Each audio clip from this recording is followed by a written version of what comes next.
तो आज हमारे साथ कंप्लीट फैमिली है, स्टूडेंट हैं, उनके पेरेंट्स हैं। ये संघानी फैमिली से बिलोंग करते हैं। आई थिंक ये शायद गुजरात के हैं। इनकी आज हम पूरी क्वेरी लेंगे इस यूम मीटिंग के ऊपर। इनकी जो भी क्वेरी है उसको मैं सॉल्व करने की कोशिश करूंगा। और ये यूम मीटिंग सब पेरेंट्स के लिए, सब स्टूडेंट्स के लिए भी बहुत ही इंपॉर्टेंट है। वो भी इस यूम मीटिंग को जरूर वॉच करें जिन्होंने फॉरेन कंट्रीज में जाकर अपना कैरियर बनाना है या फॉरेन कंट्रीज में जाकर एमबीबीएस करनी है। तो सबसे पहले संगानी परिवार का मैं इस यूम मीटिंग में स्वागत करता हूं और आप सबको मेरी ओर से नमस्कार है जी। तो संगानी परिवार से सबसे पहले मैं सर आपसे पूछूंगा, तो मैडम से भी ये पूछूंगा कि आपने हमारा ये नंबर कहाँ से फाइंड आउट किया, हमें कहाँ से फाइंड आउट किया आप लोगों ने? एक्चुअल में हमने सोशल मीडिया से ही लिया है, लेकिन हमारा एक जो लंदन में है, आपने जो भेजा होगा एक स्टूडेंट, ठीक है, उसी के रिगार्डिंग हमें थोड़ा हिंट मिला था आपका। ठीक है। तो वहां से आपको रेफरेंस मिला। तो हाँ जी।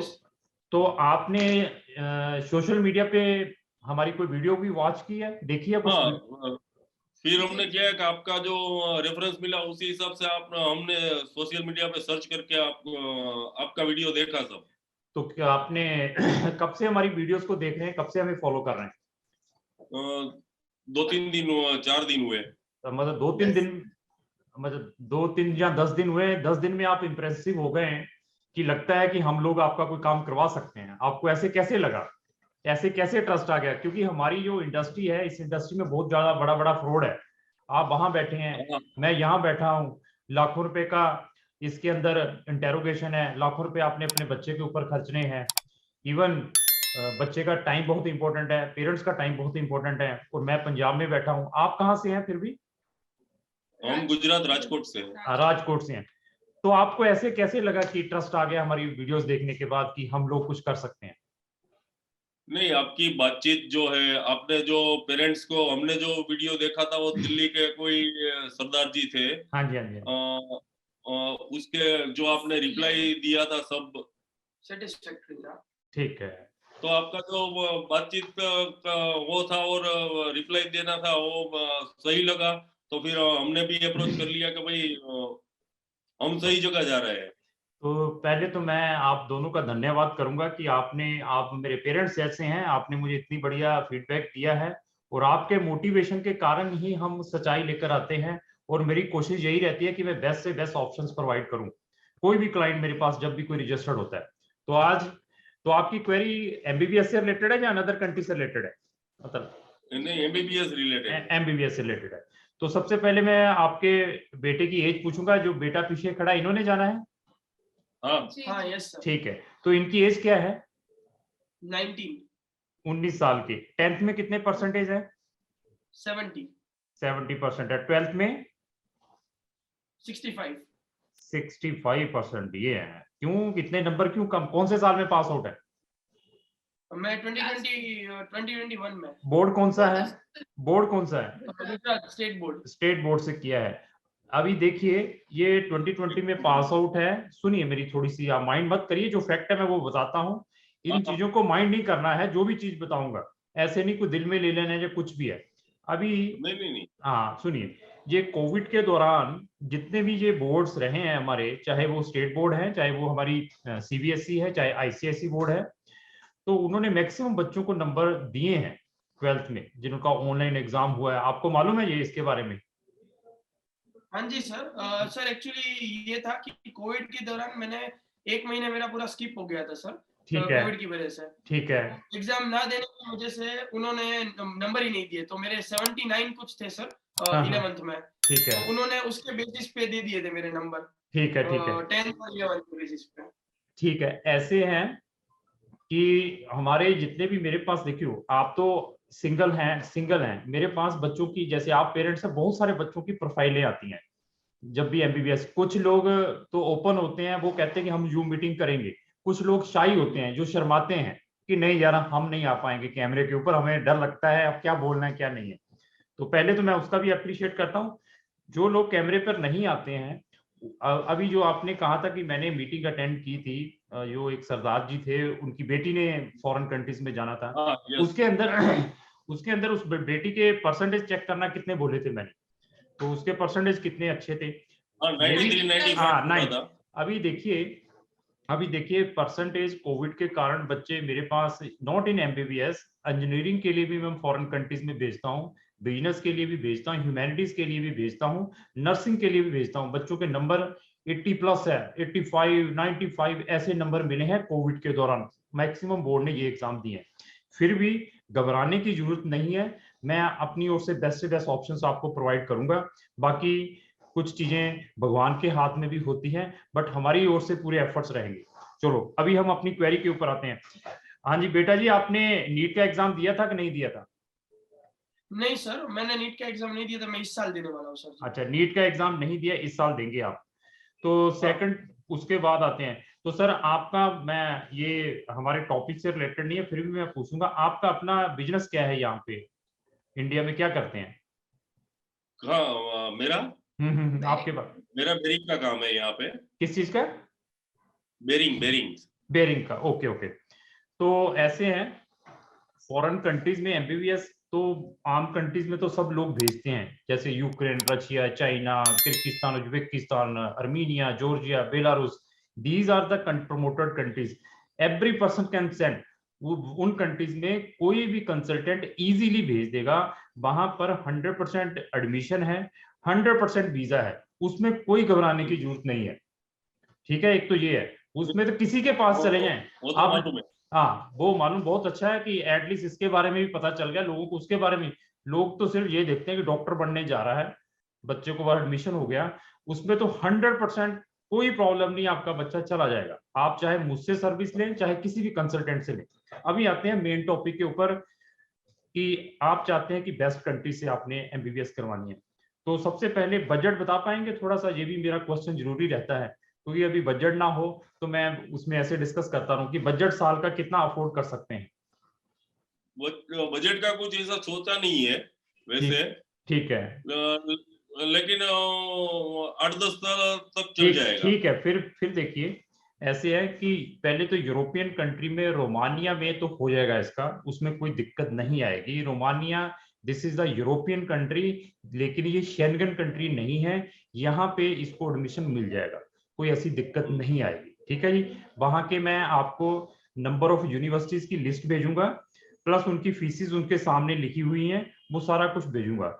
और अभी आपका क्या है कि आपने अपने लेवल पर, बेटा घर में फ्री बैठता है, इसको सिर्फ कहना है कि सर्च करें कौन सी यूनिवर्सिटी अच्छी है, कहाँ पे मैंने अब एडमिशन लेना है, ये इसके अपने एफर्ट्स रहेंगे। क्योंकि ऐसा नहीं है कि मैं कहूंगा कि ऐसी यूनिवर्सिटी में मैं आपको भेजूंगा, कोई मुझे यहीं से कमीशन आना है, ऐसा भी मेरी कोई इंटेंशन नहीं है। ठीक है जी, उसमें इसके 95% हो जाएगा विदाउट एनी प्रॉब्लम। ठीक है। उसके बाद मेरे पास शेंगन कंट्रीज हैं, शेंगन कंट्री का जो आपने बजट बताया इससे कम में हो जाएगा, रोमानिया का इतना बजट नहीं लगेगा, इससे कम में हो जाएगा। शेंगन कंट्रीज में जो आपने बजट बताया है, इस बजट में चल सकता है। अगर आपका बजट खाने पीने रहने का 8 से 9 लाख रुपए का साल का है, नहीं सॉरी 9 से 10 लाख रुपए का साल का है, वहां से 9 से 10 लाख का है। लेकिन वहां पे क्या है कि they are taking the entrance exam, उन्होंने यूनिवर्सिटी का, इट इज नॉट ए कोई जैसे नीट का एग्जाम होता है नेशनल लेवल का, it is not like that कि वो नेशनल लेवल का एग्जाम रहेगा उस कंट्री का। ये हर एक यूनिवर्सिटी का अपना एंट्रेंस एग्जाम है, वो बच्चे को खुद क्लियर करना पड़ेगा। अभी बच्चा अगर आपका बायो में अच्छा है, इंग्लिश समझता है, तो then he can easily clear that exam.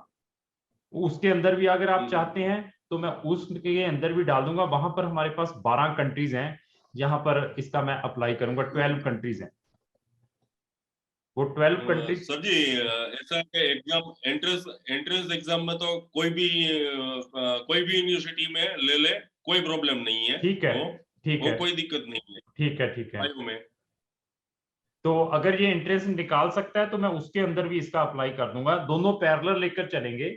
सुनिए, मैं यूरोप भी साथ में लेकर, तो सुनिए मैं यूरोप भी साथ में लेकर चलूंगा। जो रोमानिया बताया है मैंने, या बुल्गारिया है या क्रोएशिया, ये 3 कंट्रीज हैं, इनमें से जो आप कहेंगे I can put the application there. और साथ में शेंगन को भी लेकर चलूंगा, क्योंकि शेंगन का निकालना है और मुझे मालूम है कि शेंगन में भी हो जाएगा। लेकिन बजट दिमाग में फिर रखना है, 10 लाख रुपए का साल का बजट लेकर चलना है। इससे कम नहीं है, ये नहीं है। सुन लीजिए, अकोमोडेशन और फूड, आप फूड अकोमोडेशन बीच में हो जाएगा, लेकिन ये नहीं है, अभी ये नहीं है कि पहले साल का आपने बजट अरेंज कर लिया, अगले साल की फीस ना निकले। ऐसे भी मेरे पास केसेस आते हैं, बजट को माइंड में लेकर चलना है। दूसरा, बच्चे ने जाकर पढ़ना भी है, क्योंकि मैं नहीं पढ़ाऊंगा, पढ़ना आप ही पड़ेगा इसको। मेरा काम है एडमिशन का, वीजे का। अगर नहीं पढ़ पाएगा तो बड़ी प्रॉब्लम आएगी, फिर क्लियर नहीं कर पाएगा, क्योंकि डॉक्टर का सिलेबस है, सारा कुछ इसको खुद पढ़ना पड़ेगा। ऐसे भी केसेस, क्योंकि मेरे पास जो केसेस पुराने आते हैं उसको भी मैं डिस्कस करता हूँ। अभी आपने मुझे पैसे दिए हैं जूम मीटिंग के लिए कि सर हमें अच्छी से अच्छी इंफॉर्मेशन बताएं, तो मेरी कोशिश है हर एक चीज को बताऊंगा, अप्स एंड डाउन्स, डिसीजन आपका रहेगा। दूसरा, फॉरेन में क्या है कि वहां का कल्चर ओपन कल्चर है, वेस्टर्न कल्चर है, तो कुछ बच्चे जाके बिगड़ भी जाते हैं। ऐसे भी फीडबैक आते हैं कि क्योंकि पेरेंट्स होते नहीं ऊपर, पेरेंट्स होते नहीं है, तो सब वहां पे कुछ लोग ऐसे करते हैं, घूमते हैं फिरते हैं, कोई बात नहीं, घर वालों से पैसा मुका लो। इसको भी माइंड में लेकर चलना है, हर एक चीज के बारे में हमने बता दिया। और इसके अलावा जो प्रॉब्लम आएगी, फूड की प्रॉब्लम आएगी इसको, नया नया। पहले कहीं ट्रेवल्ड है फॉरेन कंट्रीज में आप लोग? नहीं, मैं तो करके आया हूँ। कहाँ पे? दुबई वगैरह मैं तो करके आया हूँ। वो बच्चे कहीं गए हैं फॉरेन कंट्रीज में कभी? नहीं, बच्चे अभी हाँ, नहीं गए। दुबई में तो देखो, दुबई में क्या है कि इंडियन कल्चर है, एशियन कल्चर है, वहां पे तो हर एक चीज मिल जाएगी। फॉरेन कंट्री में, सुनिए, फॉरेन कंट्री में जहां पे इसने यूरोप में जाना है, वहां पर इसको फूड की प्रॉब्लम आएगी। ऐसा नहीं है, जैसे ये मैंने छोटी छोटी कंट्रीज के बारे में डिस्कस किया है, इन कंट्रीज में हमारे 80 से 90% स्टूडेंट्स जाते हैं। वहां पर हमारे कंसल्टेंट वहां की इंडियन मेस खोल देते हैं बच्चों से, वहीं पे सारा कुछ बनता है। और इन कंट्रीज के बारे में मैं जो डिस्कस करता हूँ, बहुत सिलेक्टिव स्टूडेंट जाते हैं। पहले तो ऑप्शन था ही नहीं, ये हम ही ऑप्शन लेकर आया हूँ, क्योंकि बाकी तो सिर्फ उन्हीं कंट्रीज को ही प्रमोट कर रहे थे। हमारे जैसी वीडियोस या हमारे जैसी जो इन्फो है एमबीबीएस की, कोई नहीं प्रोवाइड कर पाएगा, दिस इज अ फैक्ट, और हमें मालूम है अपने काम के बारे में। तो जहां जो प्रॉब्लम्स भी आएगी वो भी मैं डिस्कस करूंगा। तो फूड की जरूर प्रॉब्लम आएगी, क्योंकि फूड वहां पर जो है उनका जो यूरोपियन है वो इसको खाना पड़ेगा। तो थोड़े 2-3 महीने ये डिस्टर्ब भी रहेगा कि सर अच्छा नहीं लगा, वेदर भी चेंज होगा, ठंडा वेदर है, इन चीजों को इसको फेस करना पड़ेगा। और पूछिए जी। बरोबर। हाँ, तो ये दिस इज द फैक्ट। और दूसरा, एक मैं आपसे सॉरी भी मांगूंगा, आपने रजिस्ट्रेशन करवाया था, उसके बाद मैं इमीडिएटली मीटिंग नहीं कर पाता। कारण क्या है कि बहुत लोगों के साथ मिलना है, बीच में सैटरडे आ गया, संडे आ गया, तो मैं क्या, this is the important meeting, तो बार बार कर रहे हमने थे। भी मंडे का ही रखा था, हमने भी मंडे का ही रखा था कि भाई। हाँ, उसके लिए सॉरी फॉर इनकन्वीनियंट, क्योंकि देखिए कुछ चीजें मेरे अपने हाथ में नहीं है। अभी भी बेचारे 3-4 लोग वेटिंग लिस्ट में हैं, सर मिलने के लिए भी कुछ बैठे हुए हैं, कुछ कुछ लोगों की मीटिंग भी है। तो ऐसे है कि सारी चीजों को हमने कॉप अप करना है। अभी जब आप हमें पैसा दे देते हो, हमें और टेंशन हो जाती है कि अभी केस को भी करना है, इसका एडमिशन भी करवाना है, मैसेज में भी डालना है, ऐसे नहीं है। और सर, आप जहाँ पे जो यूनिवर्सिटी बोल रहे हो, वहाँ पे कोई इंडियन स्टूडेंट है नहीं है आपके यहाँ नहीं से? मिले ना मिलेगा। देखो, इतने नहीं मिलेंगे जितनी ये मैंने कहा 80 से 90 मिलेंगे, सिलेक्टिव मिलेंगे, 2-4 स्टूडेंट्स, 5 मिल सकते नहीं, हैं। हाँ अभी जो यहाँ से एप्लीकेशन लगाओगे तो इस बैच में यहाँ से जाते हैं बच्चे? हाँ मिलेंगे सर, इस बैच में भी मिलेंगे, डोंट वरी। ये प्रीवियस वाले जो गए हैं वो भी हैं वहां पर। तो ऐसे है कि जो स्टूडेंट्स जाते हैं वो मैक्सिमम इंडिया से 2-4 सेलेक्टिव है। उस कारण क्या है कि एक तो इस कंट्रीज के बारे में अवेयरनेस नहीं है, दूसरा क्या है कि फीसेस हैं, वो कुछ पेरेंट्स फीस नहीं अफोर्ड कर पाते हैं कि इतनी फीस हम अफोर्ड नहीं कर पाएंगे। तो दिस इज द प्रॉब्लम है। लेकिन आने वाले टाइम में जैसे जैसे इसकी क्वेरीज है, जैसे आप लोग इंटरेस्टेड है, पैसा खर्चने के लिए इंटरेस्टेड है, लोग बहुत ज्यादा इसकी क्वेरीज आ रही है, तो आने वाले टाइम में इस कंट्रीज की ओर लोग काफी जाना स्टार्ट करेंगे। वैसे इंजीनियरिंग के लिए, बिजनेस के लिए lot of students are going there. और उन कंट्रीज की value sir, world wide country इनसे तो डबल है, जिन कंट्रीज में आप भेज रहे हैं इनसे तो डबल है, ये माइंड में रखिए। और सेटलमेंट के ऑप्शंस भी हैं। दूसरा सुनिए, अभी एमबीबीएस के बाद आप क्या करना चाहते हैं, मेन क्वेश्चन वो भी आता है। नेक्स्ट, एमबीबीएस के बाद डॉक्टर तो बना दिया, तो देन आफ्टर? हाँ जी, अच्छा, एमडी के बाद क्या करना है? एमडी के बाद आपने अपना कोई हॉस्पिटल खोलना है, इंडिया में आके प्रैक्टिस करनी है, वहीं पे सेटल होना है, क्या है? नहीं sir, wanted to settle in London. अच्छा अच्छा, ठीक है। लंदन के भी स्टूडेंट्स वहां पर पढ़ने के लिए आते हैं। यहाँ पे मैं रोमानिया में बताऊं, रोमानिया और यूके के they are a very good relation. वो तो कई कुछ बताते हैं, लेकिन ये है कि यहाँ से कर लेंगे वो एमबीबीएस वहां पे एक्सेप्टेबल है। Not in London, in all of the countries there is no any problem. अभी और चीज मैं इसमें क्लियर कर दूं, एक सुन लीजिए। इंडिया में अगर आपने प्रैक्टिस करनी है तो नीट को क्वालिफाइड करके जाना पड़ेगा, क्वालिफाइड ओनली। क्वालिफाइड पता है 150 जर्नल के जितने भी नंबर आते हैं, अगर इंडिया में प्रैक्टिस करनी। अगर नहीं करनी है तो then there is no, they are not bothered about the NEET. कहते हमें नहीं मालूम नीट नूट क्या है, दे आर नॉट सेइंग कि हमें नीट चाहिए। और पूछिए सर, इस क्वेश्चन लिखे होंगे कुछ। अरे एक सेकंड सर। हाँ हाँ पूछो। Sir I have researched many of the universities in Scandinavian country like Hungary. हाँ हाँ हाँ, हंगरी में है, बुदापेस्ट के अंदर यूनिवर्सिटीज हैं मेरे पास की भी लिस्ट है। हाँ, बुदापेस्ट के अंदर है सर। हाँ। I have selected some of the 5 universities like University of Debrecen, हाँ, that is located in Debrecen. Then McDaniel University. Of course, yes. तो अभी हंगरी के ऊपर नहीं, मैं यूनिवर्सिटी की शेंगन की 12 कंट्रीज की लिस्ट भेजूंगा विद यूनिवर्सिटीज, आपने उनको देख लेना है। हंगरी के अंदर फीस ज्यादा है। हंगरी की फीस आपकी 14,000 यूरो की आएगी, 14,000 यूरो। ये लेकर चलिए 12-13 लाख रुपया सिर्फ फीस आएगी। उसका एंट्रेंस एग्जाम भी है, तो ये इसने खुद क्वालिफाई करना है, ठीक है। उसका मैं भेज दूंगा। नहीं नहीं, मैं देखो, मैं तो कहता हूँ मुझे तो कोई प्रॉब्लम नहीं। आई कैन, ये कहेगा 6 कंट्रीज में डालिए, आई can put the application in 6 country. तो लेकिन जो चीजें हैं, हाँ पूछिए। Sorry to interrupt, but sir, as you said, you are dealing with 60 more countries. So can I get some more option except Scandinavian country? Sir another countries में, जैसे अभी मैं यूके की बात करूं तो यूके में पहले तो आपके 80+ चाहिए परसेंटेज, उसका डिस्कशन करने का फायदा नहीं, 30 लाख किया है। फिर माल्टा के लिए भी यही ऑप्शंस हैं। ऑस्ट्रेलिया, न्यूजीलैंड या कनाडा हो गया या यूएस हो गया, तो वहां पे प्री मेडिकल मांगते हैं। प्री मेडिकल समझते हैं, BSc medical firstly, you need to clear the BSc firstly, तो देयर। हाँ जी।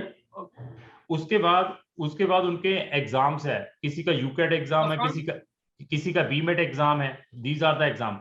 आयरलैंड की मैंने अभी लेटेस्ट वीडियो डाली थी, कनाडा की भी मैंने लेटेस्ट वीडियो डाली थी। आयरलैंड का ऑप्शंस बता दिया। अगर वहां के 50,000 यूरो साल की फीस है, अगर आप 40-45 लाख रुपया खर्च सकते हैं साल का, तो आयरलैंड में भी साल की फीस है, वहां पर we can send you there. बाकी ये छोटी छोटी 20 कंट्रीज हैं हमारे पास, छोटी छोटी, जिनको हम जीसीसी सॉरी, जिनको हम ये सोवियत यूनियन कंट्रीज कहते हैं। 15 से 16-17 कंट्रीज हैं जहां पर आम स्टूडेंट्स जाते हैं। ये कंट्रीज में तो 100% मिलेगा। कैरिबियन कंट्रीज के अंदर मेरे पास 10 कंट्रीज का ऑप्शंस हैं, बट वी नेवर रिकमेंडेड कि send in Caribbean countries. Caribbean countries समझते हैं? हाँ, ये छोटे छोटे, वहां पर सिर्फ आप लोगों को यही मोटिवेशन देकर भेजा जाता है कि आपका यूएसएमएल वहां पे हम इमीडिएटली करवाएंगे। कुछ नहीं है, क्लिनिकल ट्रेनिंग के लिए बच्चे जाते हैं, इसमें कोई डाउट नहीं यूएसए में, बट उसके बाद there is no any option. Students, वहां का डाटा भी मेरे पास है स्टूडेंट्स का, वो भी स्टूडेंट जब इंडिया में आए थे सर आगे। फिर फिलीपीन जैसी है, मॉरिशस जैसी है, वी आर नॉट रिकमेंडिंग कि वहां पर जाएं। अभी इजिप्ट में भी जाते हैं लोग, इजिप्ट सुना है? इजिप्ट में भी स्टूडेंट जाते हैं। इजिप्ट में कोई सेटलमेंट के ऑप्शंस नहीं है, समझ सकते हैं, सेटल होने के ऑप्शंस ही नहीं है, तो why the students are going. कभी भी किसी भी कंट्री में जाना है, आपने सबसे पहले क्या चेक करना है कि whether I can take the local registration, GP registration, जिसको हम जनरल प्रैक्टिशनर रजिस्ट्रेशन मिल सकता है आफ्टर कंप्लीटिंग द एमबीबीएस। सबसे पहले ये चेक करना है आप लोगों ने जब भी किसी भी कंट्री। उसके बाद क्या वहां पर कुछ सेटलमेंट के ऑप्शंस हैं, अगर मुझे इंडिया में कुछ नहीं मिलता तो क्या मैं उन कंट्रीज में सेटल हो सकता हूँ। ऐसे ऑप्शंस चेक करके फर्दर प्रोसीड करने की कोशिश करनी है। सिर्फ डिग्री के नाम पे डिग्री आ जाएगी एमबीबीएस की, वो सिर्फ डिग्री आपके वो फाइल के अंदर लगेगी, उसका कोई बेनिफिट नहीं रहेगा, इतने पैसे भी खर्चने आते। तो ये सारी कंट्रीज है। जैसे अफ्रीकन कंट्रीज में भी 2-3 कंट्रीज लोग मदगास्कर को भी भेजते हैं कि मदगास्कर में भी, जैसे मॉरिशस भी एक अफ्रीकन कंटिनेंट के अंदर छोटी सी कंट्री है, तो वहां पर भी लोग जाने के लिए क्रेजी रहते हैं कि सर जाना है। But we are not recommending. जिन कंट्रीज की पॉपुलेशन ही कम है, कैरिबियन कंट्री, मॉरिशस जैसी, क्या करेंगे, ये इंडियन जैसा कल्चर है। चलिए, लोग नेपाल में भी जाते हैं, अपना बांग्लादेश में भी जाते हैं, तो यहाँ पर भी मिलता है। तो यहाँ पर आप देख सकते हैं कि हाँ मुझे क्या ऑप्शंस मिल सकते हैं। अगर आके इंडिया में प्रैक्टिस करनी है तो इन 2 कंट्रीज के भी ऑप्शंस हैं। ऐसे हमारे पास 60 कंट्रीज के ऑप्शंस हैं। ये मैक्सिमम ऑप्शंस मैंने बता दिए है, लेकिन मैं बेस्ट से बेस्ट ऑप्शंस इन शेंगन और यूरोपियन कंट्रीज को मानता हूँ। यूरोपियन जो कंटिनेंट है, दिस इज अ ब्यूटीफुल और पीस कंटिनेंट है, जितने भी हमारे ये 7 कंटिनेंट है। तो that reason I am recommending. Okay.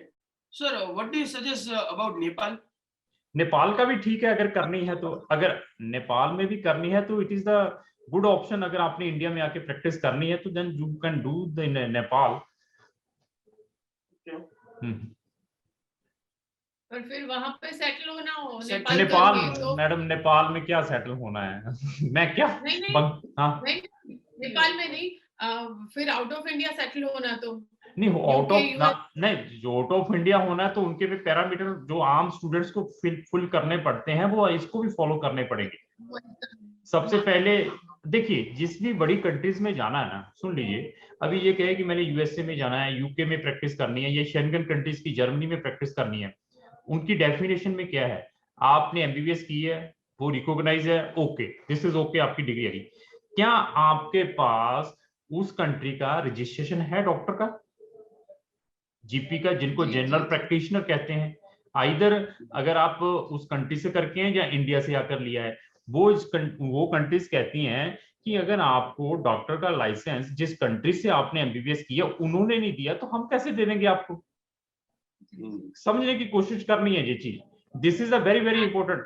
आपने एक डॉक्टर है, दिस इज अ मतलब सबसे बड़ी डिग्री है पूरे वर्ल्ड के अंदर डॉक्टर की। 6 साल सेक्रीफाइस करना है, पढ़ना है सारा कुछ, और लोगों का आपने ट्रीटमेंट करना है, तो वो they are checking this thing. ये चीजें आपने प्रिकॉशंस लेने हैं। ये नहीं कोई बताएगा, वो तो यही कहेंगे चलो यूक्रेन, पता है कि आपसे 2-3 लाख रुपए निकालना है, हमें बेनिफिट होना है। ये चीजें जरूर चेक करनी है। अभी देखिए, आपने 5,000 रुपया दिया, 5,000 में हमने आपकी मैक्सिमम से मैक्सिमम चीजें अवेयरनेस दे दी है। मुझे तो देखो, मुझे तो ज्यादा इजी है ये, अगर ये छोटी छोटी 20 कंट्री के अंदर भेजूं, जितनी भी ये यूएसएसआर कंट्रीज है जो रशिया से स्प्लिट हुई है, जिसको सोवियत यूनियन कहते हैं, मेरे लिए तो वो ज्यादा इजी है। 100% पैसे है उसमें, तो कोई प्रॉब्लम ही नहीं है। तो इसलिए कोशिश यही रहती है कि सब फैक्ट बताएं। और बताइए, इटली का भी है एक, मैंने इटली का देखी वीडियोस हमारी। इटली का तो मैंने देखा सर, इटली में भी यूनिवर्सिटीज है, लेकिन इटली की तो फीस बहुत हाई है, 17 लाख रुपीस। नहीं नहीं नहीं नहीं नहीं, फिर इटली का एक बार फिर देखिए। इटली में तो फ्री टाइप की एमबीबीएस है, लेकिन वहां पे सिर्फ 1% university, right sir? Italy humanities university, government universities हैं वहां पे, वहां की फीस सबसे कम है, लेकिन वहां पे एडमिशन लेना और वीजा लेना it is very very difficult. Try करनी है, आपके 55% मार्क्स भी है, you need to clear their IMAT exam. एक उनका आईमेट टेस्ट होता है, उसको क्लियर करना पड़ता है, फिर यहाँ से वीजा अप्लाई करना पड़ता है। लेकिन उसका सिर्फ अपने माइंड में 1% चांस लेकर चलना है, उसके ऊपर डिपेंडेंसी नहीं लेनी कि हमने क्राउन वालों को, सतीश जी को रजिस्टर कर दिया, ये इटली भेज देंगे। ऐसा नहीं हो पाएगा, जो है पहले बताएंगे। तो भाई एप्लीकेशन ना की देवाई ना, एप्लीकेशन का मतलब आईमेट का क्या रहता है सर? क्या सिलेबस रहता है, कब आईमेट रहती है? मतलब सितंबर में आईमेट रहता है। उसकी अभी एप्लीकेशन 1-2 महीने पहले खुलती हैं। अगर उसमें भी आप ट्राई करना चाहते हैं तो मैं उसका भी रजिस्ट्रेशन करवा दूंगा आपको, तो अपनी ट्राई कर लीजिए। पहले सबसे पहले आपने स्पेशली हमारी वीडियोस देखनी है आईमेट से रिलेटेड, मोटिवेशन में नहीं है ना, अनदर कंसल्टेंट के साथ कंपेयर भी कर लेना मेरी, अगर अनदर की भी देखते हो वो वाली वीडियो जरूर देखनी है। MBBS in Italy crown immigration करके हमारी वीडियोस भी देखें, अनदर लोगों को भी देखें, उसको समझने की कोशिश करनी है, फिर उसके ऊपर ट्राई करनी है कि हाँ मैं ट्राई करूं। और पूछिए सर, कोई है तो हाँ सर पूछવાનું છે કઈ? नहीं, अभी तो सर सारे डाउट मतलब क्लियर हो गए हैं। फिर भी कोई क्वेरी रहती है हमारे स्टाफ को, जहां पर सबसे पहले मुझे आपने संपर्क किया था जिस व्हाट्सएप के ऊपर, वो मेरे पास डायरेक्टली रहता है। आपने मुझे उसमें मैसेज दे सकते हैं। अगर आपका केस वर्कर है ना, जिसको मैंने एलोकेट की है आपकी क्वेरी, वो आपका केस देखेगा। अगर वो रिप्लाई नहीं देता तो डायरेक्टली आप मुझे उसी व्हाट्सएप पे मैसेज छोड़ सकते हैं, तो फिर मैं आपका खुद रिप्लाई दे दूंगा। ओके, ठीक है जी। सर आप अभी मैं आपको शेंगन की, सुनिए, शेंगन की भेज रहा हूँ, यूरोपियन कंट्रीज की भेज रहा हूँ और इटली की इंफॉर्मेशन की पीडीएफ भेज रहा हूँ। उसको आपने पीसफुल माइंड से पढ़ना है, मुझे बताना है कि सर यहाँ यहाँ अप्लाई करिए, तो मैं I will proceed the application. Okay. And sir, is there any chance for France? नहीं, फ्रांस में नहीं हो पाती सर। फ्रांस में लोकल लैंग्वेज में, जर्मनी में लोकल लैंग्वेज में है, लेकिन आफ्टर एमबीबीएस फ्रॉम रोमानिया से एमबीबीएस करने के बाद बहुत सारे बच्चे फ्रांस में, जर्मन में जाके सेटल होते हैं after clearing their local language. वो फ्रेंच सीखनी पड़ेगी B2 लेवल तक, जर्मनी सीखनी पड़ेगी C1 लेवल, C1 लेवल तक, तो then you can also do the practice there. Okay. Then rest of the country like Finland. Finland में नहीं हो सकता। फिनलैंड में नर्सिंग के लिए जाना है, फिजियोथेरेपिस्ट में जाना है, वी कैन ऑर्गेनाइज। एमबीबीएस नहीं है। Sweden? स्वीडन में भी नहीं है। Okay. हाँ, तो बाकी और भी क्वेरी रहती है तो आप मुझे वहां पे लिख सकते हैं व्हाट्सएप के ऊपर। Okay.